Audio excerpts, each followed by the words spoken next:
Halo, selamat berjumpa kembali bersama saya Magrisa Apriansyah dalam podcast diskusi AJ. Moga-moga para pendengar dalam keadaan sehat, terus dilapangkan rezekinya, tapi tetap harus kerja, kayak gitu. Terus ya yang baik-baiklah buat para pendengar supaya pendengar awet mendengarkan saya, tidak mendengarkan yang lain walaupun ocehan saya itu tidak begitu bagus. Mungkin untuk apa ya, suara-suara pengantar tidur juga tidak jadi masalah seperti itu. Kabar baik buat para pendengar, mohon maaf karena lama tidak berjumpa dengan para pendengar. Ya mungkin kangen, ya mungkin deh, terserah gitu untuk para pendengar. Tapi intinya saya mengharapkan kangen karena mau nggak mau kan para pendengar itu jadi apa ya, emas emasnya saya gitu. Karena buat podcast buat apa sih gitu ya, cari kekayaan dong atau mungkin cari keterkenalan lah. Gimana nih kabar pilkada hari ini, cocok nggak di setiap pendengar, sesuai harapan atau enggak, ataukah musuh kotak kosong, atau mungkin ada beberapa calon cuma tidak sesuai harapan hasilnya. Sabar saja, nikmati. Walaupun menikmatinya 5 tahunan ya, tapi nggak jadi masalah karena siapapun pemimpinnya pasti bakal kita kerja sendiri, nggak cari kerjaan lewat pemimpin itu kecuali memang punya link seperti itu. Ya mungkin kabar pilkada panas tapi hati harus tetap dingin. Beberapa hari ini mungkin udah waktu semingguan ini keresahan saya karena mulai mulai mengudara lagi ya di ruang siaran podcast diskusi aja gitu. Mulai beberapa hari ini viral beberapa hal. Yang pertama, ini masalah es teh oleh satu tokoh agama. Ya intinya para pendengar mungkin tahulah kejadiannya seperti apa. Yang keduanya mungkin Agus ya gitu. Agus siapa saya juga nggak paham gitu. Sebagai pelaku pencabulan ya, tersangka, ini masih tersangka ya, ini disclaimer aja, masih tersangka mungkin, tapi nggak tahu ya. Tapi kalau waktu di podcast saya tag hari ini itu masih berupa reka adegan, berarti masih berupa tersangka. Jadi hari ini mau bahas apa ya gitu, saya juga bingung karena lama nggak ngomong juga, lama nggak berjumpa juga dengan para pendengar. Tapi paling tidak saya kepengen, kalau yang masalah pencabulan itu atau mungkin pemerkosaan itu dia tidak mau bahas lah. Itu masalah receh di Indonesia. Karena dari tahun ke tahun, dari bulan ke bulan itu kasusnya ada terus. Memang bangsa Indonesia itu moralnya udah mulai melemah aja. Nggak pernah belajar mungkin ya, termasuk saya sendiri ya. Saya kepengen bahas masalah es teh tuh.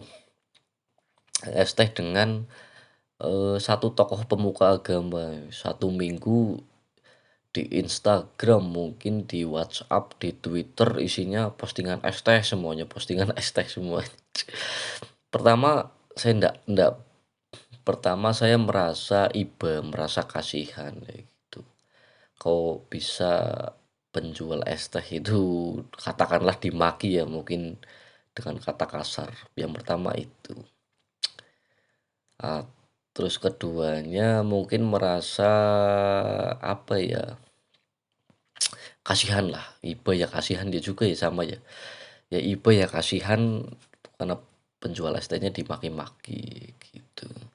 Tapi ini disclaimer aja bahwa saya kepengen membahas penjual es teh itu dari sisi lain, dari sisi keviralannya di Indonesia kayak gitu loh.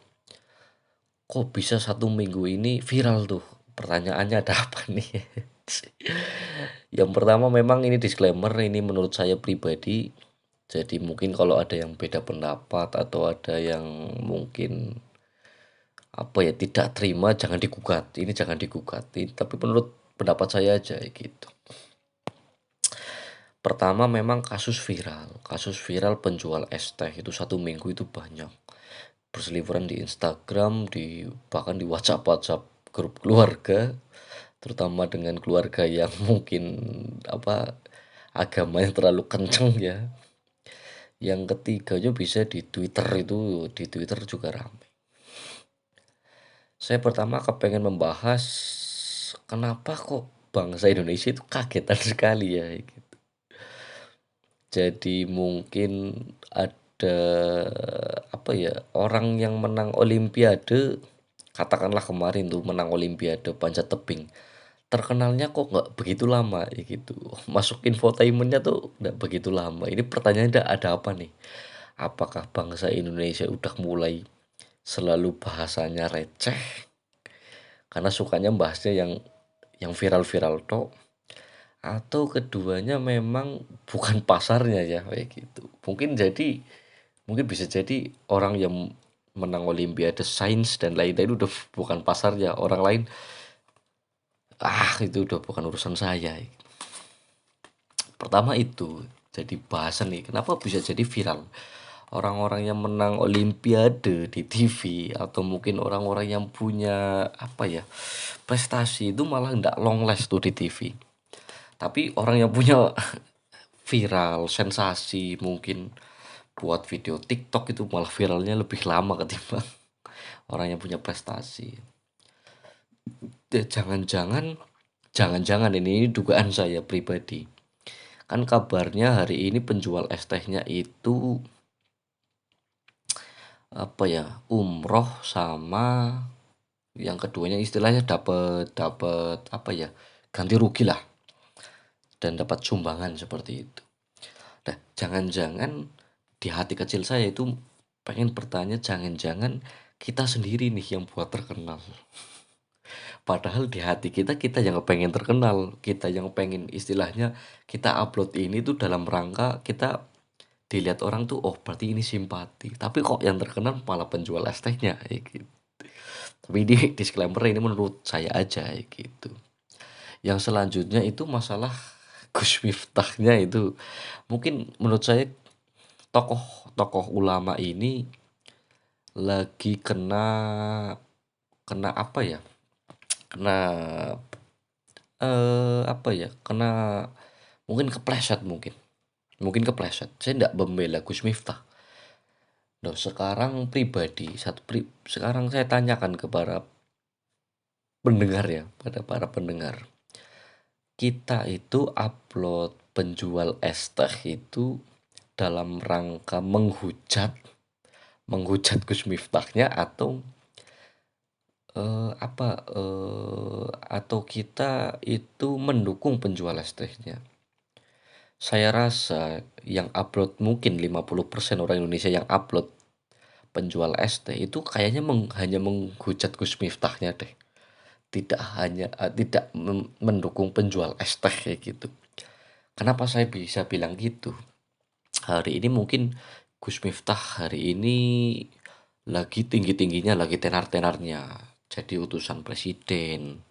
Mungkin dari keterkenalan dari mengislamkan Deddy Corbuzier dan lain-lain. Tapi menurut saya pribadi, orang yang menghujat ini mungkin karena nggak suka aja dengan Gus Miftah. Karena tidak mendapat porsi yang sama sebagai mana Gus Miftah itu duduk. Kenapa saya bisa mengambil kesimpulan itu? Pertama, orang yang menghujat itu kira-kira ada penjual es teh dibeli apa enggak di pinggir jalan. Orang kan lebih suka duduk di kafe, terus duduk duduk di duduk di mall dan lain-lain. Penjual es teh yang di pinggir jalan kan memang nggak pernah dibeli.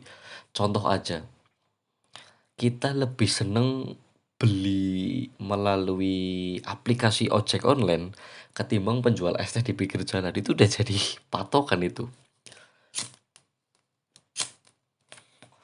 Itu udah jadi patokan gimana caranya kita mendukung penjual es teh kayak gitu. Terus keduanya, kenapa saya mengambil kesimpulan orang hanya benci aja? Ya wong, ya wong kita mendukung penjual es teh itu pertama memang ada fungsinya, yang keduanya tujuannya mau apa tuh? Hanya menjelaskan seorang tokoh ulama atau tokoh agama ini buruk kayak gitu. Ya, karena kan katakanlah seorang tokoh agama ini Gus Miftah itu kepleset. Udah viral nih, ya udah nggak usah ditunjukin dong, nggak usah diuploadin lagi dan lain-lain. Kadangkala kita sama, sama. Ini buat introspeksi bersama bahwa kita sebenarnya sama-sama lah, sama-sama pengen terkenal, sama-sama kepengen menghujat aja karena benci aja gitu. Terus apakah sisi psikologi orang Indonesia itu udah mulai beralih tuh? Mulai beralihnya, apakah orang Indonesia itu sukanya ketika ada satu orang yang salah, udah dihujat terus, seluruh orang Indonesia ikut menghujat. Tidak ada yang melakukan tabayun dan lain-lain atau mungkin klarifikasi. Terus mungkin ya ini jadi introspeksi bersama ya. Terus selanjutnya muncul video lagi setelah es teh viral itu Gus Miftah. Selanjutnya ada beberapa pengajian di Instagram, saya lihat banyak itu penjual es tehnya. Loh, kita mau bilang apa coba? Terus lucu juga kadangkala orang yang menghujat itu nggak pernah ikut pengajian. Ini kan jadi suatu problematik loh. Sekiranya sekiranya kayak gini, kita nggak terima tuh wayang itu diklaim oleh Malaysia, reok Ponorogo itu diklaim oleh Malaysia, tapi diri kita sendiri buat apa nonton wayang, udah terlalu tua, buat apa nonton reok. Kan lucu juga, berarti kan saya dapat menyimpulkan bahwa orang-orang yang menghujat Gus Miftah ini hanya orang-orang yang benci dok dengan Gus Miftah. Seharusnya, kalau seharusnya itu, kalau minimal menurut saya tidak lagi membela Gus Miftah. Saya juga iba terhadap penjual es tehnya karena kok baru sekarang ya gitu loh. Kok baru sekarang orang pada apa ya istilahnya punya empati dan simpati yang tinggi.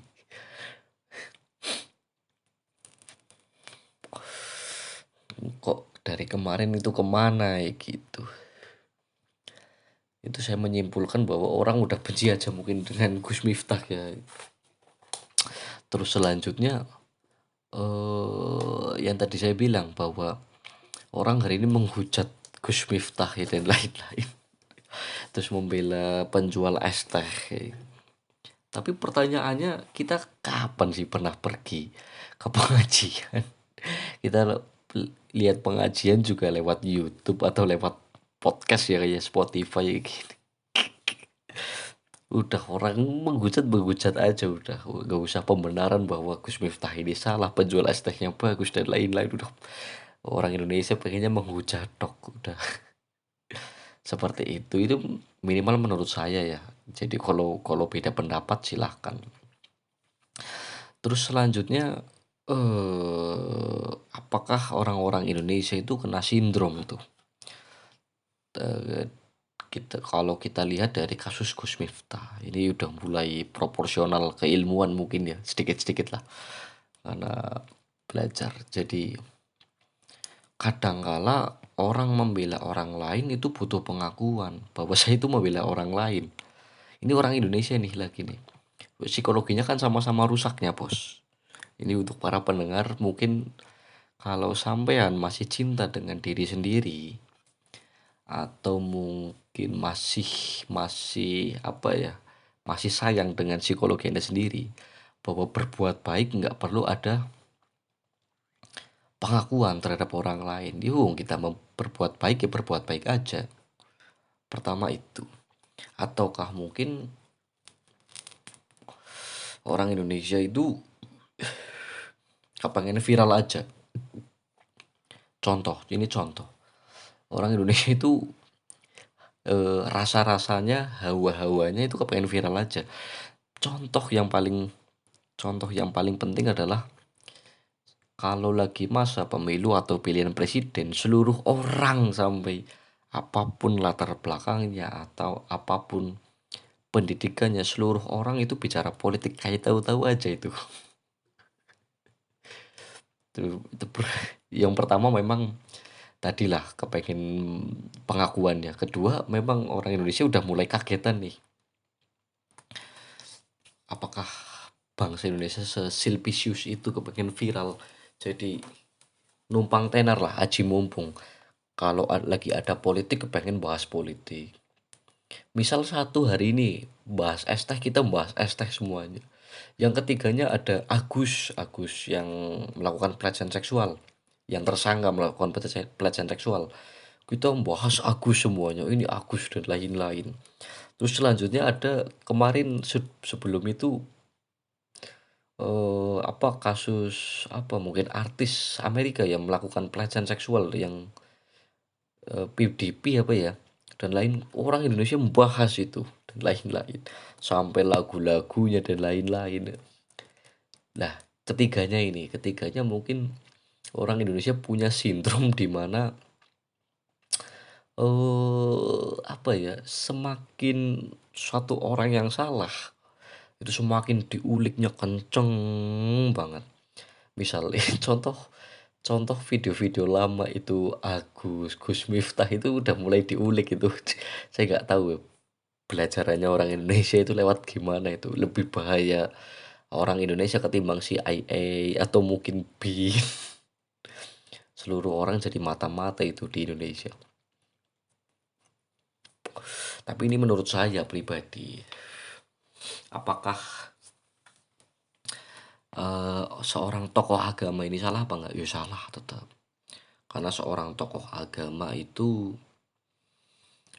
diakui kemasyurannya gitu. Karena mengeluarkan kata kasar itu mungkin jadi center of view-nya lah. Jadi saya tidak membela hanya Gus Miftah saja, saya membela tukang esnya juga. Jadi salah apa enggak salah. Karena tokoh agama kan katakanlah sebagai guru, guru kan diamati. Katakanlah ada yang bilang guru kencing berdiri, murid kencing berlari. Itu berarti kan sebagai center of view. Kita melihat bagaimana murid-muridnya atau santri-santrinya atau orang yang hadir di pengajian itu seperti apa. Yang keduanya, apakah kata-kata kasar ini wajar nggak dikemukakan di muka publik? Kan sebenarnya tidak wajar. Cuman kan ada orang yang bilang bahwa ini tokoh agama ini tuh biasa dakwah di klub malam dan lain-lain. Oh ya berarti orang Indonesia hari ini mungkin rata-rata tidak bisa membedakan antara tempat klub malam dengan eh, publik lah, public enemy lah, public enemy ya, atau tempat publik lah gitu. Jadi itu terus muncul video lagi atau pengakuannya Gus Miftah turunan siapa. Mungkin pertama jadi masalah, jadi problem mungkin. Ini saya menggarisbawahi ya mungkin gitu dari keluarga besar tokohnya mungkin tokoh besarnya mungkin jadi problem. Tapi toh hari ini di Indonesia tersendiri ya saya lagi tidak menyamakan. Banyak kok orang yang mengakui saya anaknya tentara, saya anaknya polisi. Kira-kira lembaga tentara dengan lembaga polisinya marah apa enggak ketika hanya diakui toh? Ya marah seharusnya. Jadi hari ini bangsa Indonesia kan banyak yang mengakui saya anak polisi, saya anak tentara kalau lagi ditilang gitu. Jadi tidak hanya Gus Miftah sebenarnya. Jadi bangsa orang orang hari ini apa bangsa Indonesia hari ini ya rata-rata orang-orangnya ya seperti itu gitu. Jadi banyak video-video lama beredar. Kita itu sama sebenarnya. Ini buat apa ya refleksi aja bahwa ya sebagaimana mungkin apa ya, kita merefleksikan diri sendiri lah, kita banyak salah juga, kita banyak kita banyak apa ya, tidak benarnya juga, ya alangkah baiknya tidak menghujat. Saya itu dari seminggu kemarin itu tidak ikut upload yang mendukung Gus Miftahnya, saya tidak upload, mendukung penjual esnya saya juga tidak upload. Jangan-jangan nih, jangan-jangan ketika saya ikut upload, beberapa orang yang tidak paham itu ikut terpantik kayak gitu loh. Walaupun tahu ceritanya seperti apa, tapi setidaknya saya ngedem-ngedemi lah, kayak mendinginkan suasana untuk tidak upload. Kalau ditanya, loh Anda sih siapa ya gitu, ya bukan siapa-siapa, tapi setidaknya saya juga tidak ingin upload bahwa ini ada penjual es teh yang dihujat seperti itu. Mungkin ya gitu aja sih ya, kali ini sharing sharing masalah viralnya penjual es teh ya. Kalau ada bahasan lain silahkan di DM Instagram podcast diskusi aja itu baru @podcast diskusi AC gitu. Nanti kalau ada bahasan yang pengen dibahas di DM aja, topiknya apa, terus dari sisi apa gitu dan lain-lain. Silahkan like, komen, dan follow tetap masih dibutuhkan, apalagi share ya untuk para teman-teman pendengar yang belum mendengarkan podcast saya. Walaupun nggak begitu bagus lah podcast ya, intinya ini membuang kesepian saya lah, kepengen ngomong karena saya udah nggak ada media untuk ngomong. Orang Indonesia kan kayak gitu, udah nggak ada media untuk ngomong, nggak punya organisasi, ngomongnya speak upnya di sosial media, misal curhat di sosial media, saya lagi ini kan lucu seperti itu ya. Cukup sekian ya mungkin dari saya. Ini disclaimer, diskusi ini menurut pandangan saya, kalau tidak tidak setuju atau tidak sejalan ya silahkan ya, punya pendapat lain tapi jangan digugat kayak gitu. Cukup sekian dari saya, bila ada tutur kata yang kurang berkenan mohon dimaafkan. See you next time.